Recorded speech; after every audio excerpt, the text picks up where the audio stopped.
ఆపలేరు. Nobody can stop this flow. Hallelujah, హల్లెలూయా.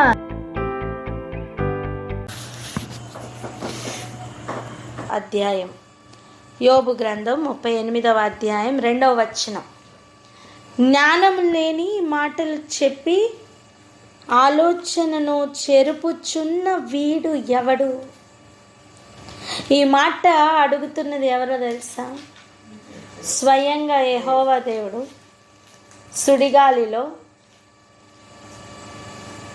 ఎటు తోచకుండా ఉన్న యోబుతో అడుగుతున్న ప్రశ్న.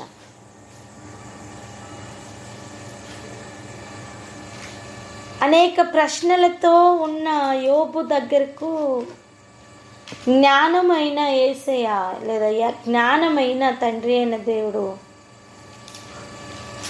మాట్లాడుతున్నారండి.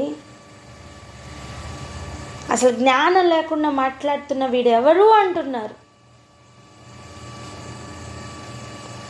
ఇక ఆలోచన అడుగుతున్నారు. చూడండి, పౌరుషం తెచ్చుకొని నీ నడుం బిగించుకొనుము అంట. ఈరోజు అనేక ప్రశ్నలతో నిండిపోయావు కదా. నాకెందుకు ఇలా అవుతుంది, నాకేం జరుగుతుంది, నేనెందుకు ఇలా ఉన్నాను అని. ఇదిగో పౌరుషం కలిగి నడుం బిగించుకోమని దేవుడు చెప్తున్న మాటని ఈరోజు విని, నేను నీకు ప్రశ్న వేయుదును, నీవు దానికి సమాధానం తెలియచెప్పమని ప్రభువే చెప్తున్నారు. ఈరోజు ప్రభు అడగబోతున్న ఒక్కొక్క ప్రశ్నకి సమాధానం చెప్పు, నీకు జ్ఞానం కలుగుతుంది. రెండవది, నీకు ఆలోచన కలుగుతుంది. హల్లెలూయా. ఈ జంక్షన్కి వచ్చి ఆగిన ఎవ్రీ టైం ప్రభు సుడిగాలిలో పలకరిస్తారు. హల్లెలూయా. ఎంతమందికి అర్థమవుతుంది? హల్లెలూయా, అర్థమవుతుంది. కేవలం భూమికి పునాదులు వేయడం మాత్రమే కాదు. ఇంకొంచెం ముందుకు వెళ్దాం. చదవండి 12వ వచనం. యోబు గ్రంథము 38వ అధ్యాయము 12వ వచనం.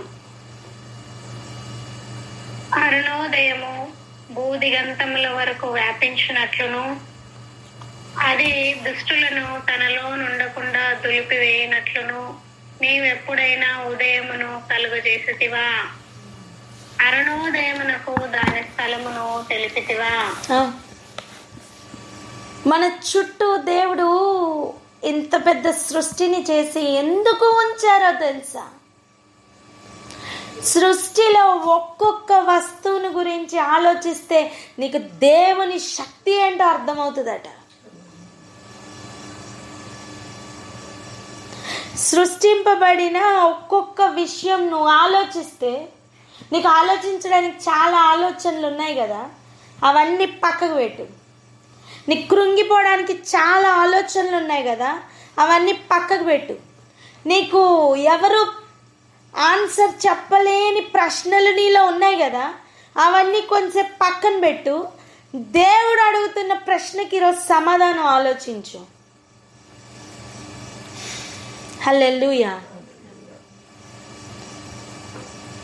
ఎంతమందికి అర్థమవుతుంది? హల్లెలూయా, అర్థమవుతుంది. ఇప్పుడు చెప్పండి, దేవుడు అడుగుతున్న ప్రశ్నకి ఇక నేను ఆలోచిస్తానని చెప్పండి. దేవుడు అడుగుతున్న ప్రశ్నకు నేను ఇక ఆలోచిస్తాను. ఈ ప్రశ్నకు సమాధానం ఆలోచించండి.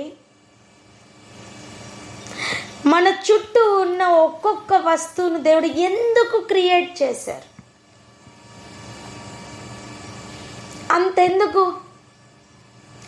అంతెందుకు భూమిని రిపేర్ చేస్తున్నప్పుడు, రీపేరింగ్, మరలా అన్నిటినీ కూడా సరి చేస్తూ, ఇప్పుడున్న ఈ ఉపరితలం, ఇప్పుడున్న ఈ ఉష్ణోగ్రతలు, ఇప్పుడున్న ఈ కాస్మోస్, ఈ అట్మాస్ఫియర్, దీనంతటినీ కూడా తయారు చేస్తున్నప్పుడు మొదటి దినముననే మనిషిని చెయ్యొచ్చు కదా. చెయ్యలా. పోని రెండవ దినం చెయ్యొచ్చు కదా, చెయ్యలా. పోని మూడవ దినం భూమి వచ్చిందిగా, 6 నెల కనబడిందిగా, వెంటనే మనిషిని చెయ్యొచ్చు కదా, చెయ్యలేదు. అన్నిటినీ సిద్ధపరిచి 6వ దినమని తయారు చేశారు. శ్రేష్టమైన దాన్ని ఎప్పుడూ కూడా అలా అన్నిటినీ సిద్ధపరిచి కదా తీసుకొస్తాం, కాదా? ఒక పెండ్లి విందు వెళ్ళండి, పెండ్లి కుమారుణ్ణి పెళ్లి కూతుర్ని వెంటనే తీసుకుని వచ్చి అప్పుడు అన్నీ సర్దుతారా? కాదు. డెకరేషన్ అప్పుడు చేస్తారా? స్టేజ్ అప్పుడు వేస్తారా? కాదు. దాని వెనక ఎంతో ప్రయాస, దాని ముందు ఎంతో ప్రయాస. అంతటిని సిద్ధపరిచి కదా ముఖ్యమైన వాళ్ళని తీసుకుని వస్తారు. మరి రిపేర్ చేస్తున్నప్పుడు దేవుడు అలాగనే మనిషిని భూమి మీదకి తీసుకుని రాలేదా? ఏంటండి, దేవుడు ఎంత ప్రణాళిక వేస్తుంటే మనం అర్థం చేసుకోకపోతే ఎలా? నీకే ఆలోచన కలగట్లేదా? కూర్చొని దేవుడు సృష్టించిన ఒక్కొక్క దాని విషయం ఆలోచించు, నీకు దేవుని విషయాలు అర్థమవుతాయి. ఎందుకు దేవుడు అన్నిటినీ సృష్టించారో అర్థమవుతుంది. నీకు ఎప్పుడైతే వాటి గురించి అర్థమవుతుందో వాటి వెనక ఉన్నవాని శక్తి అర్థమవుతుంది. హల్లెలూయా. అంతేకాదు ఆయన దేవత్వము అర్థమవుతుంది. పలకండి అన్నమాట. ఆయన దైవత్వం అర్థమవుతుంది. ఆయన దైవత్వం అర్థం కాకుండా, ఆయన నిత్య శక్తి అర్థం కాకుండా మన ప్రశ్నలు అన్నీ కూడా మనల్ని చెరిపివేస్తూ ఉంటాయి. కానీ ఒక్కసారి ఈ అండర్స్టాండింగ్ కలిగిందా, ఇక నిన్ను ఏది కదల్చలేదు. నువ్వు చెప్పగలవు, నేను కదలని సియోను కొండనని. నువ్వు చెప్పగలవు, నేను అంతగా కదిలింపబడనని. హల్లెలూయా.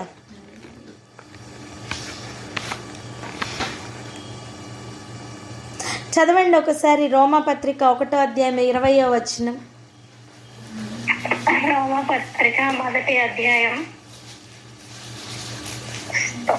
20వ వచనం.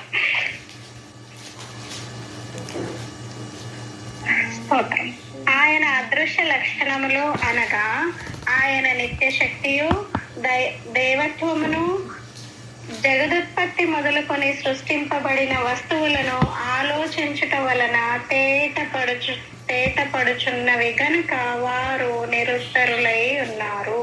హల్లెలూయా. హల్లెలూయా. ఆ జగదుత్పత్తి మొదలుకొని ఒక్కొక్క విషయం, సృష్టింపబడిన ఒక్కొక్క వస్తువు గురించి ఆలోచించు. నీకేం అర్థమవుతుందో తెలుసా? దానిని సృష్టించిన వాని యొక్క నిత్య శక్తి. ఒక్కరోజు ఉండి వెళ్ళిపోయే శక్తి కాదు నాన్న, ఇది నిరంతరము నిలిచి ఉండు శక్తి.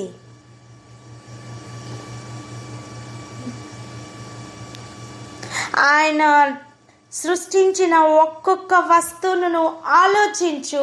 నీ ఆలోచనలు చెరపాలి అని పరిగెత్తుకుని వచ్చిన అపవాది యొక్క ప్రతి పిచ్చి పనులు వానికే వెళ్ళి కొడతాయి.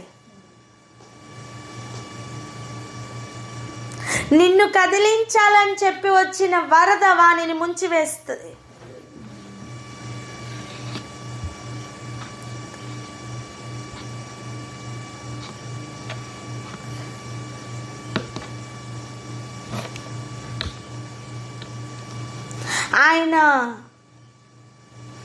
ఆయన శక్తిని అర్థం చేసుకోకుండా, ఆయన దేవత్వమును అర్థం చేసుకోకుండా భూమి మీద నువ్వు ఆయన ప్రతినిధిగా ఉండలేవు.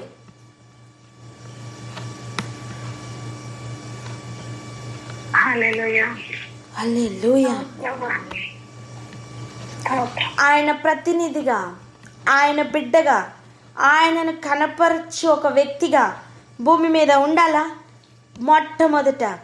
మొట్టమొదట ఆయన ఎవరో మనకు తెలియాలి. లేకపోతే జ్ఞానం లేని మాటలు మాట్లాడుతూ ఆలోచనను చెరుపుకుంటూ ఉంటాం. ఈరోజు ప్రభువు సూటిగా మాట్లాడుతున్న విషయం ఏంటో తెలుసా? ఒక్కొక్క ప్రశ్నకి సమాధానం చెప్పమంటున్నారు. నీకు ఆలోచనలు ఇంక ఏవి వద్దు, వీటి మీద ఆలోచన పెట్టు. ఒక్కొక్క దాన్ని ఆయన ఎందుకు సృష్టించారో ఆలోచించు. దాని వెనకున్న ఒక్కొక్క భావం ఏంటో ఆలోచించు. చాలా విషయాలు పరిశుద్ధాత్ముడు నీతో మాట్లాడబోతున్నారు. ఇక జ్ఞానం లేని మాటలు మాట్లాడుతూ ఆలోచన చెరిపే పని నీకుండదు. ఆలోచనను చెరుపుకుంటూ ఎటు వెళ్ళాలో ఏం చేయాలో తోచని స్థితి ఇక నీకు ఉండదు. నీకు ఒక క్లారిటీ ఉంటుంది. ఎందుకు తెలుసా? సర్వశక్తిమంతుడు నీకు తోడుగా ఉన్నారన్న విషయం నీకు అర్థమవుతుంది కనుక. హల్లెలూయా, హల్లెలూయా. చూడండి, అరుణోదయము భూమి దిగంతముల వరకు వ్యాపించినట్లు ఆయన చేస్తున్నారట. అసలు అరుణోదయం అంటే ఆ సూర్య రశ్మి భూమి యొక్క దిగంతముల వరకు వ్యాపిస్తుందన్న విషయం అసలు మనకి తెలుసా?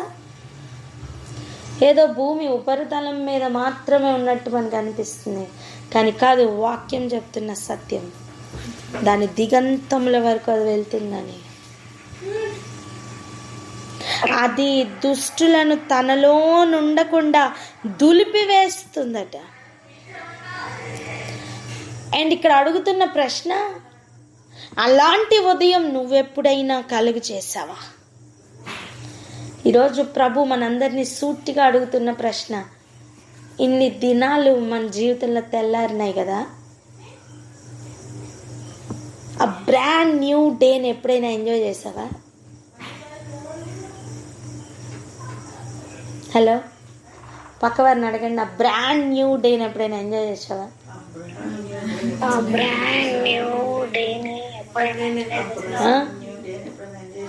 కొత్త రోజు వచ్చిన పాత సమస్యలే, ఎప్పుడు చూడు ఏడుపు మొహమే, ఎప్పుడు చూడు ఆ పాత పాత పాత పాత. సమస్తము నూతనమైనవని ప్రభు చెప్తుంటే నీకెందుకమ్మా పాత ఆలోచనలు?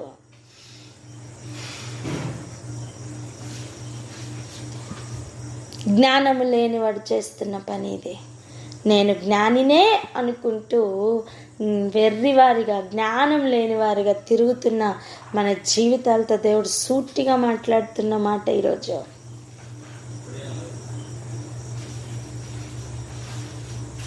అరుణోదయమట తనలోని దుష్టులను, అరుణోదయమట తనలోని దుష్టులను తనలో నుండకుండా దులిపివేస్తుందటండి. అలాంటి ఉదయం నువ్వు ఎప్పుడైనా కలుగు చేసావా అని అడుగుతున్నారు. సరే, దేవుడిచ్చిన ఉదయమును కనీసం ఎంజాయ్ చేసావా? ఇంతవరకు అట్ట అనుభవం లేదేమో, రేపటి నుంచి అట్ట అనుభవం కలుగును గాక. ఆమేన్, ఆమేన్. ప్రతి ఉదయమున ఆయనను, ఆయన విశ్వాస్యతను మనం కొనియాడువారుగా, ఆయన స్తుతించువారుగా లేగుద్దాం. నిజంగా ఆయన ఏర్పాటు చేసుకున్న బిడ్డలుగా మనం మలుచుకుందామండి. మనం ఆయనకి ట్యూన్ అవుదామండి, ఆయన తట్టు తిరుగుదామండి. వ్యర్థమైన ప్రతి ఆలోచనను విడిచిపెడదామండి. చెప్పండి, వ్యర్థమైన ప్రతి ఆలోచన విడిచిపెడుతున్నానని.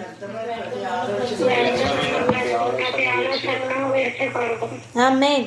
ఇక్కడే ఆగి ఒకసారి ప్రార్థన చేద్దాం. ఎవరైనా ప్రార్థన అందుకోండి. మహోన్నత పరిశుద్ధ ప్రభా స్తోత్రములు తండ్రి వందనాలు సమర్పించుకుంటున్నాం ప్రభా.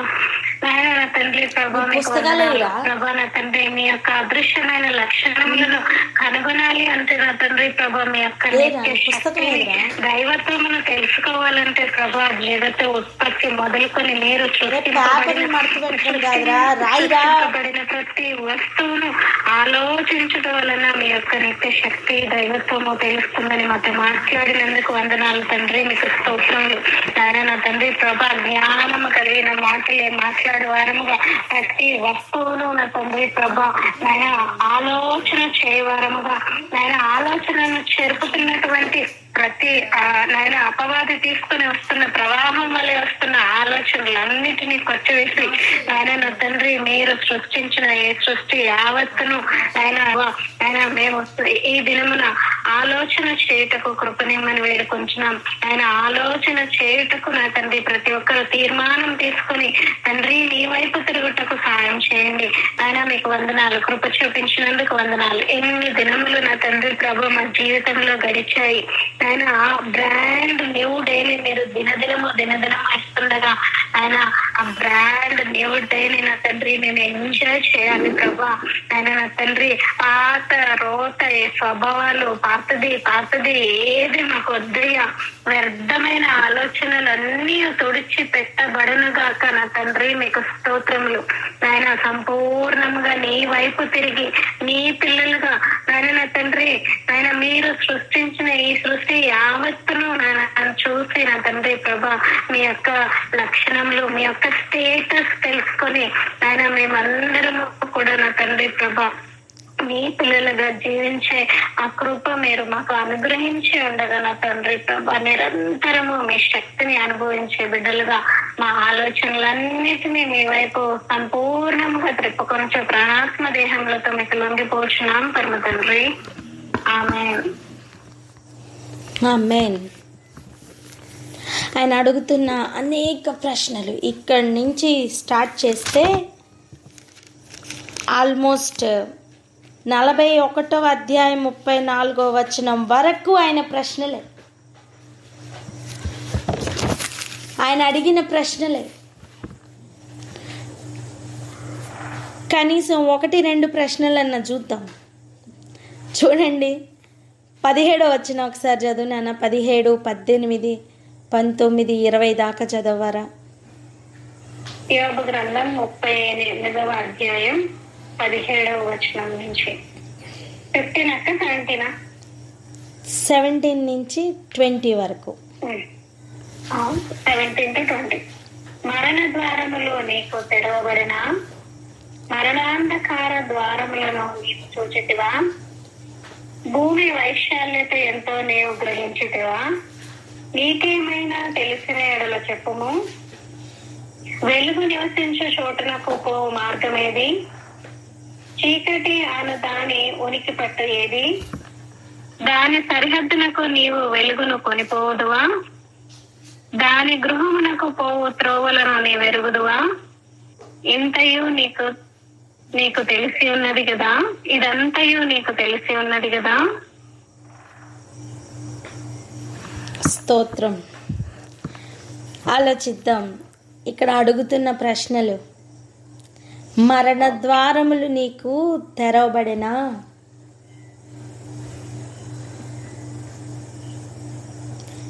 ఎలాంటి మరణ ద్వారములను దేవుడు మన ఎదుట మూసి ఉంచారో తెలుసా?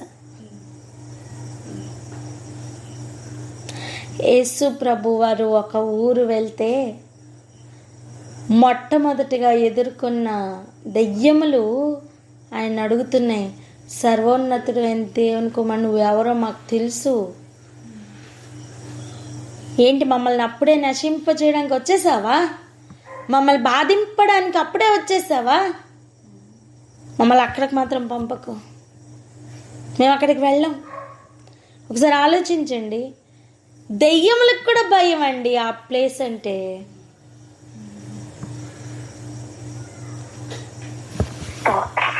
గుర్తుందా? బబులోనుకు రాబోతున్న తెగుల్లో ఒక తెగులు మరణం.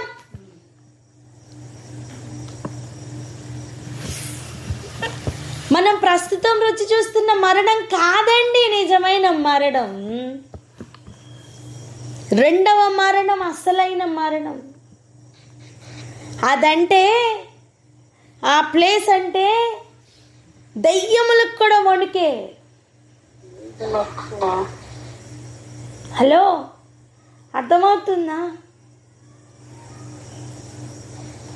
ఏదో చచ్చిపోయి ఘనకార్యం చేద్దాం అనుకుంటున్నావా? చచ్చిపోతే అయిపోతుంది. ఈ మాటలు ఇక పలకద్దు.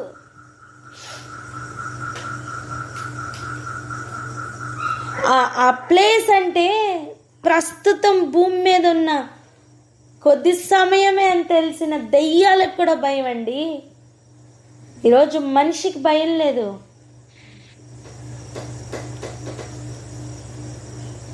చచ్చిపోవడానికి పెట్టే ఎఫర్ట్స్ మారు మనస్సు పొందడానికి పెట్టు, పని అయిపోద్ది.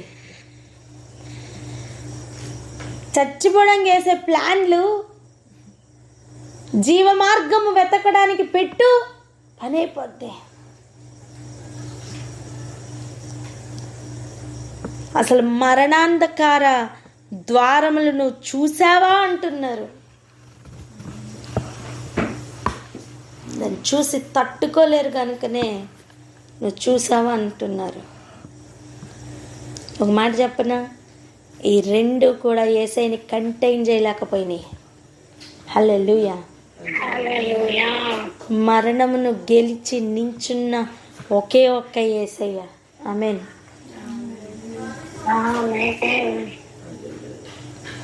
ఆయన అడుగుతున్న ప్రశ్న, వెలుగు నివసించు చోటునకు పోవు మార్గమేది? ఎవరండి వెలుగు? ఎవరు అసలు వెలుగు? యేసయ్య కాదా? చెప్పండమ్మా, యేసయ్య కాదా? అప్పుడు ఆయన అడుగుతున్న డైరెక్ట్ ప్రశ్న ఏంటి? అసలు నీకు వెలుగుకి మార్గం తెలుసా? నీకు తెలుసుంటే నువ్వు ఈ మాట మాట్లాడవు అని అర్థం. చదవండి యోహాను సువార్త 1వ అధ్యాయం 4వ వచనం.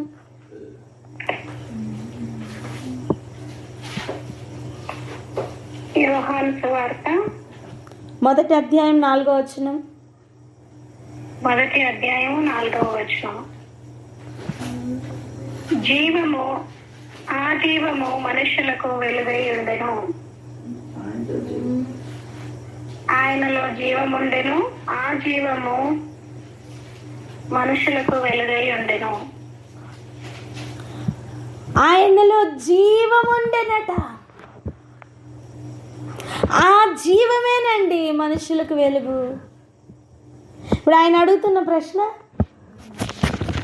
ఆ వెలుగునకు పోవు, ఆ వెలుగు నివసించు చోటుకు పోవు మార్గం నీకు తెలుసా? స్ట్రైట్గా చెప్పాలంటే యేసయ్య తెలిస్తే చాలమ్మా. హల్లెలూయా. చూడండి 5వ వచనం చూడండి. ఆ వెలుగు చీకట్లో ప్రకాశించుచున్నది కానీ చీకటి దాన్ని గ్రహింపకుండెను. ఎంతకాలం ఈ పరిస్థితి? ఆ వెలుగు మనుషుల్ని వచ్చి వెలిగించాలని, మనలో ఉన్న చీకటిని తొలగించాలని, ఆ నిత్య జీవపు వెలుగులో మనల్ని నింపాలని ఎంతగా దేవుడు చొచ్చుకొని వెళ్తున్నారో చెప్పనా? ఒకసారి 16వ వచనం చదవండి. యోబు 38:16. యోబు గ్రంథం 38:16 వచనం. సముద్రపు ఊటలలోనికి నీవు చొచ్చి మహాసముద్రము అడుగున నీవు సంచరించితివా? ఇదెవరికి సాధ్యం కాదు కదా. కానీ చీకటిలో, మరణాంధకార చీకటిలో కూడా వెలుగుగా ఆయన సంచరించి మనల్ని వెలుగుగా మార్చడానికి. హల్లెలూయా. హల్లెలూయా. మనము మన కంటికి కనిపిస్తున్న సముద్రపు లోతుల్లోనికి, ఆ ఊటలలోనికి. ఏ ఊటలు?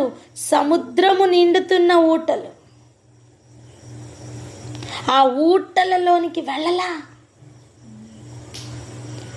ఆ అడుగులోని మనం సంచరించలేదండి. మనం చూస్తున్న డిస్కవరీ ఛానల్ కాదు ఈ ఊటలుండే స్థలం. మనం అలా వెళ్ళలేము. అలాంటిది ఆయన అడుగుతున్న సూటి అయిన ప్రశ్న, ఆ చీకటి లోపల వెలుగు చొచ్చుకొని వెళ్ళి, ఓ హల్లెలూయా, ఆ చీకటినంతా తొలగించి వెలుగుమయంగా చేయడానికి ఈరోజు వెలుగైన జీవమైన యేసయ్య చొచ్చుకొని వెళ్తున్నాడమ్మా హృదయంలోనికి. ఆ హృదయపు లోతుల్లోనికి చొచ్చుకొని వెళ్ళిన ప్రతి చెరుపుచున్న ఆలోచన ఈరోజు ఆయన కడిగి వేస్తున్నారు. ఆమేన్. జ్ఞానం లేని మాటలు మాట్లాడుతూ ఎంతకాలం నీ ఆలోచనలు చెరుపుకుంటావు?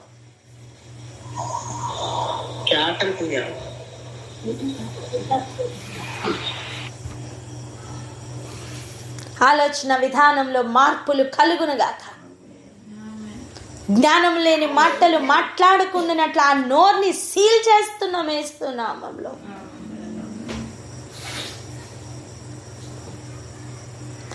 జీవపు వెలుగు కలిగిన మాటలు మాత్రమే పలకబడినట్లుగా ప్రతి నోటిని తాకయ్య పరిశుద్ధాత్ముడా.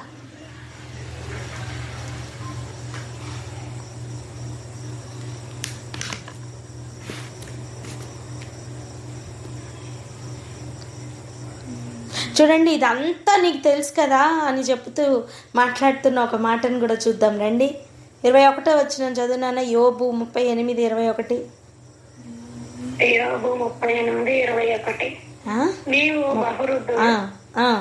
ఇదంతయు నీకు తెలిసి ఉన్నది కదా, నీవు బహువృద్ధుడవు, నీవు అప్పటికి పుట్టి ఉంటివి. అది నీకు అంతా తెలుసు కదా, నువ్వు అప్పటికే పుట్టావు కదా, నీకు తెలుసు కదా అంతా, చెప్పు అని అడుగుతున్నారు దేవుడు. అదే ప్రశ్న ఈరోజు నిన్ను నన్ను కూడా అడుగుతున్నారమ్మా. మన మీద ప్రణాళిక వేసినప్పుడే మనం పుట్టాం కదా, చెప్పండి ఇప్పుడు చెప్పుదాం. ఆ ఆన్సర్ చెప్పలేనప్పుడు ఈ పిచ్చి మాటలు కూడా మనం మాట్లాడడానికి తాగదు. హల్లెలూయా. ఆయన ప్రణాళికలు అర్థమవుతాయి.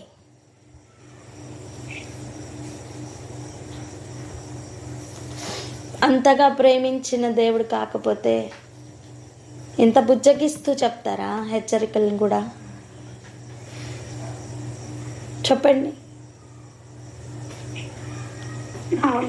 నీ ఆలోచనలను కొట్టుకుని పో అని విడిచిపెట్టట్లా దేవుడు. ఆ ఏరియాకు కూడా వెళ్ళి చొచ్చుకుని వెళ్ళి మాట్లాడుతున్న దేవుడు. హల్లెలూయా. చూడండి, ఈ లోకంలో జ్ఞానులం అనుకుంటున్న వారిని కుయుక్తిలో పట్టుకుంటాడట. కానీ జ్ఞానమును వెతుక్కుంటూ ఏం చేయాలో అర్థం కాక, ఎక్కడికి వెళ్ళాలో అర్థం కాక, అసలు ఏం మాట్లాడుతున్నాం, ఏం ఆలోచిస్తున్నాం అర్థం కాక వెర్రివారుగా ఉన్న ఒక్కొక్క బిడ్డ దగ్గరికి ఈరోజు దేవుడు మాటలు తీసుకుని వచ్చారు, జ్ఞానపు ఊటలు తీసుకుని వచ్చారు. సముద్రపు అగాధం కూడా కొన్ని ఊటలతోనేనండి నిండేది. అటువంటిది జీవపు మాటలు కలిగిన ఊటలు కడుపులో నుండి ఉబికి పారాలని వెయిట్ చేస్తున్నాయి. ఈ ఆలోచన విధానం మార్చుకుంటావా? మీ జ్ఞానులం అనుకున్న వాళ్ళని కుయుక్తిలో పట్టుకుంటారట దేవుడు. ఈరోజు నేను వెర్రివాడిని అని ప్రభు సన్నిధిలో కనుక ఒప్పుకోగలిగితే ఆయన జ్ఞానంతో నింపుతారు. హల్లెలూయా. మీరు తర్వాత చదువుకోండి, 38 దగ్గర నుండి 41 వరకు చదువుకోండి. ఒక్కొక్క మాట వ్యక్తిగతంగా అందరితోనే మాట్లాడే మాటలు అవి. ఈ వాక్యం అయిపోయిన తర్వాత వదిలేసి వెళ్ళిపోవద్దు. ఒకసారి కూర్చొని ఆ 41వ అధ్యాయం వరకు చదవండి. ప్రభు ఖచ్చితంగా మాట్లాడతారు ఒక్కొక్కరితో.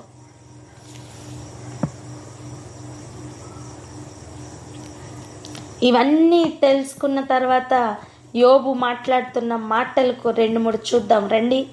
42వ అధ్యాయం. అప్పుడు యోబు యెహోవాతో ఈలాగు ప్రత్యుత్తరం ఇచ్చెను.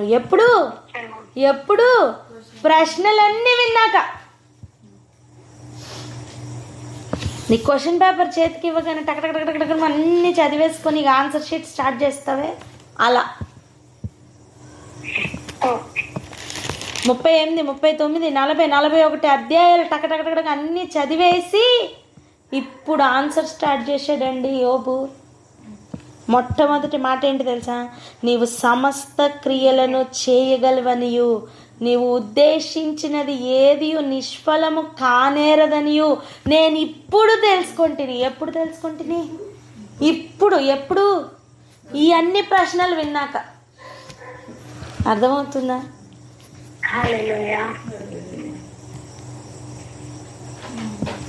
ఇంతకాలం ఏ ఉద్దేశంతో ఈ గ్రంథం చదివావో ఈరోజు ఒక్కరోజు ఈసారి ఈ ఉద్దేశంతో చదువు. ఆయన సమస్తము చేయగలవాడని అర్థమవుతుంది.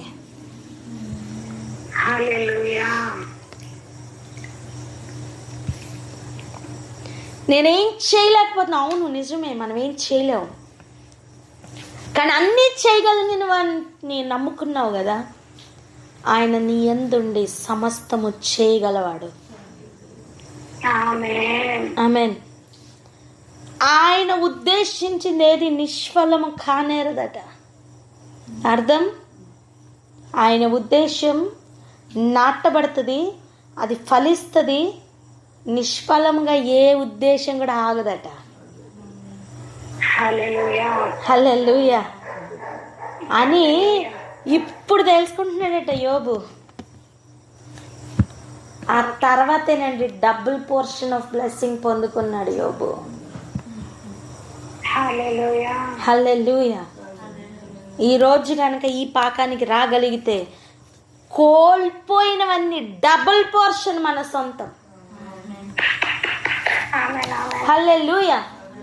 కోల్పోయిన దినాలు మన సొంతం, కోల్పోయిన ఉదయాలు మన సొంతం, కోల్పోయిన రాత్రులు, సాయంత్రాలు, ప్రతి సమయం మన సొంతం. యుగ యుగాలు మన సొంతం. ఎప్పుడు తెలుసా? ఆయనలోనికి వచ్చి ఆయన కోణంలో గనక చూడగలిగితే అప్పుడు ఇవన్నీ సొంతం. మన ఆలోచనలో, మన తలంపుల్లో, మన కోణంలో ఆలోచించినంత వరకు ఏది సొంతం కాదు, అన్ని దూరం.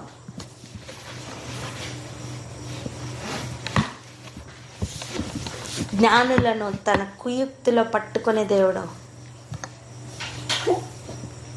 జ్ఞానులను వెర్రివారుగా చేస్తున్నవాడు.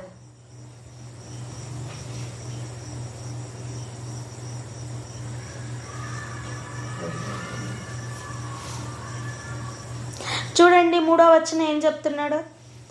యోబు మాట్లాడుతున్న మాటలు చూడండి. యోబు రాస్తున్న ఆన్సర్ షీట్ 3వ వచనం. యోబు 42:3వ వచనం. జ్ఞానం లేని మాటల చేత ఆలోచనను నిరర్ధకం చేయు వీడెవడు? అలాగున వివేచన లేని వాడనైన నేను ఏమీయూ నెరగక నా బుద్ధిని మించిన సంగతులను గూర్చి మాట్లాడితిని. స్తోత్రం. హల్లెలూయా. హల్లెలూయా. చూస్తున్నారా? ఒప్పుకున్నాడండి. ఏమని? జ్ఞానం లేని మాటల చేత ఆలోచనను నిరర్ధకం చేయి వీడెవడు? ఎవరి గురించి ఎవరు మాట్లాడుతున్నారు? యోబు గురించి. యోబు అర్థం చేసుకున్నాడు. ఏమని? ఆలోచనను నిరర్ధకం చేస్తున్నాను నేను నా జ్ఞానం లేని మాటల వలన, నా బుద్ధి లేని మాటల వలన. నేను దేవుడు నా పట్ల కలిగి ఉన్న ఒక్కొక్క ప్రణాళికను నేను నిరర్థకం చేస్తున్నా. ఏమీ తెలియకుండా, ఏమీ తెలుసుకోకుండా, ఏమీ ఎరుగక నా బుద్ధికి మించిన సంగతులను గురించి నేను మాట్లాడాను, క్షమించు మహాప్రభు అంటున్నాడు. అవును తండ్రి,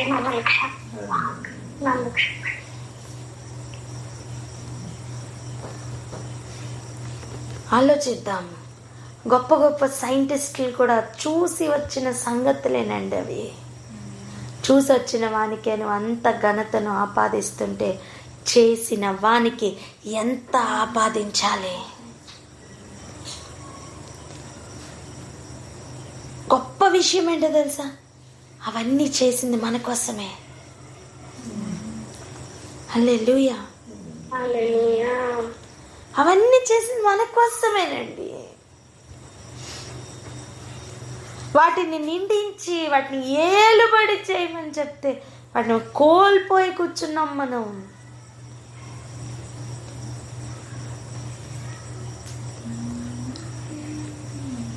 నీ పరిస్థితుల మీద నీకు అధికారం వచ్చునుగాక, నీ కుటుంబం మీద నీకు అధికారం వచ్చునుగాక. ఆమేన్.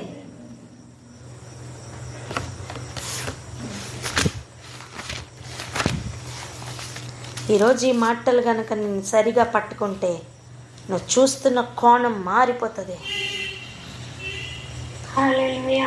నీకు దేవుడు ఇచ్చిన సమస్తమును నువ్వు అభివృద్ధి పరుస్తావు. నీకు 2 ఇస్తే 4 చేస్తావు, 5 ఇస్తే 10 చేస్తావు. కామ్గా కూర్చో. నువ్వు కూర్చోలేవు. శూన్యంలో నుండి కూడా ఏదో ఒక దాన్ని తీయగలిగిన దేవుడు. నువ్వు కామ్గా ఉండలేవు.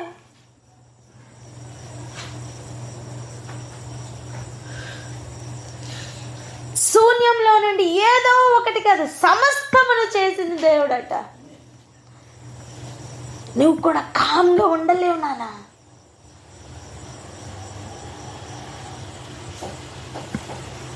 ఇక రండి వెళ్దాం. 1 కొరింథీయులకు రాసిన పత్రిక 3వ అధ్యాయం 20వ వచనం ఇప్పుడు చదవండి. 1 కొరింథీయులకు రాసిన పత్రిక 3:20. 3వ అధ్యాయం 20వ వచనం.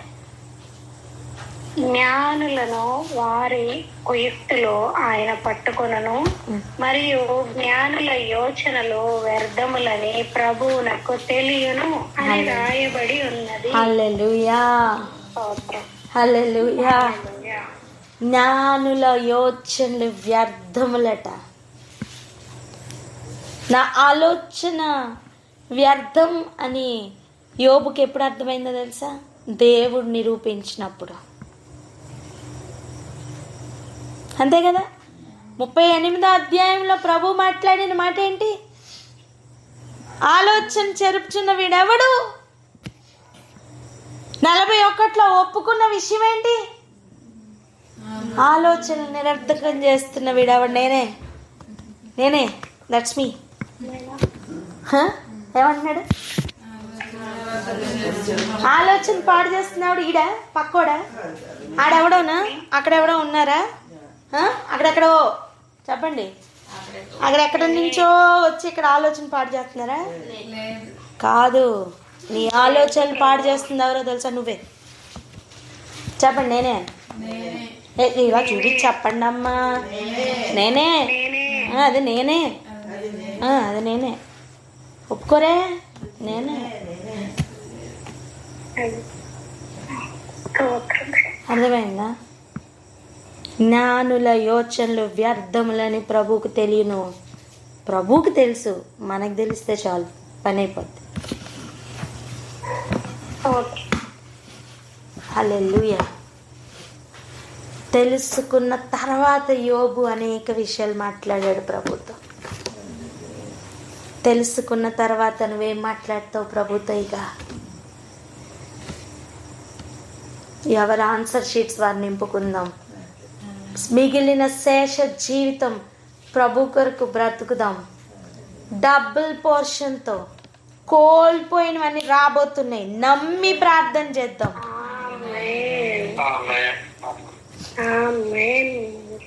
నానక్క